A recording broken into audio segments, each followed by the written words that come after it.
Pani, ako sa máte? Ja, pane. Dobre, pane. Pozrite, čo je tu pre vás, pane. Nie, len to, nejedzte to, prosím vás, ja skutočne. Prečo? Jedl ste to? Nie, to vážne nie, to není vhodné. To je hodné. Nie je to vhodné, Je. skutočne nie. Prečo nie?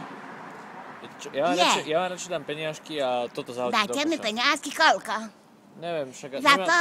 Nie, nemám ich moc. Koľko Ja máte? nemám normálne. Koľko? No, máte hodne. Vy máte napchanú tú penieženku. Aspoň toto vám dám, lebo ja som sa dneska najebal, viete, tak... 10, tak si zoberte. Tak vy ste veľká pani, tak vy ste len na papierové.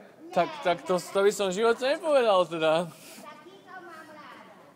Počúvaj, môžeš mi povedať, že ja jej dám peniaze a ona ich zahodí do piče? A to bral six-pack? Ne, ona ich zahodila do piče proste úplne. To byla drobné? Like a sir.